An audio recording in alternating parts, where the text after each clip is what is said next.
The emir of Qatar has landed in Tehran. He's the first national leader to visit the Iranian capital since the assassination of Iranian General Qasem Soleimani by the US. Qatar has called for a peaceful solution to regional tensions. Qatar is close to the US, but also has strong ties with Iran, sharing the world's largest gas field. Well, for more on all of this, we're going to bring in Asad Baig now in Tehran. And let's start with these protesters, Asad, and tell us about the anger that you're seeing on the streets there.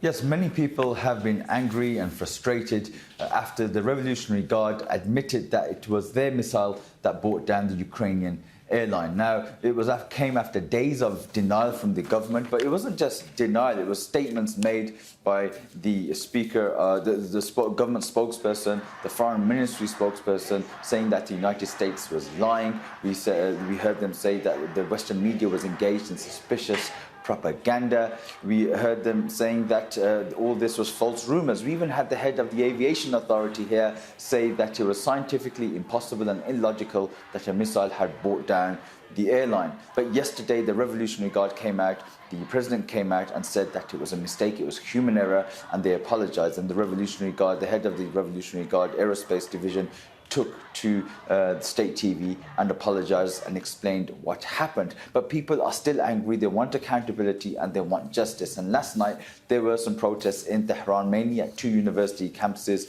and we know that they were there chanting anti-government and anti-Revolutionary Guard statements.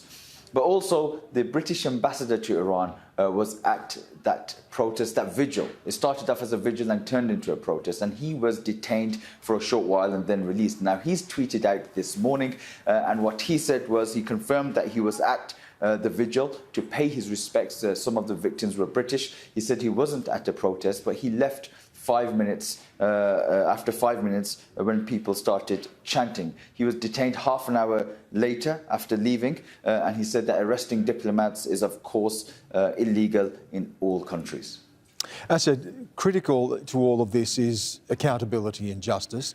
We're hearing that from the international community, the demand from Ukraine, the demand from Canada, and of course, as you pointed out, the demands that are coming from the Iranian people as well. What would justice and accountability look like? Well, President Rouhani issued a statement last night, and he said that there should be a thorough investigation, that we should know how this happened and the reason behind it, the individuals identified and prosecuted, and the Iranian people should know everything about the situation. Now, we know there was a closed-door meeting this morning between members of parliament and the head of the Islamic Revolutionary Guard. Now, we've had some statements come out after that meeting.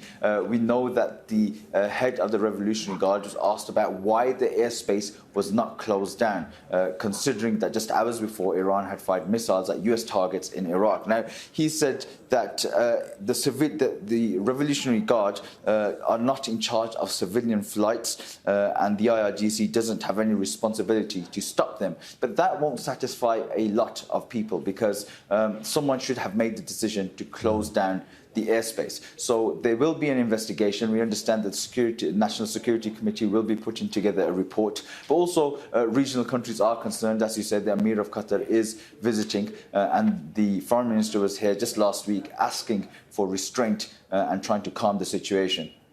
Asad, thank you. Asad Baig joining us live there from Tehran.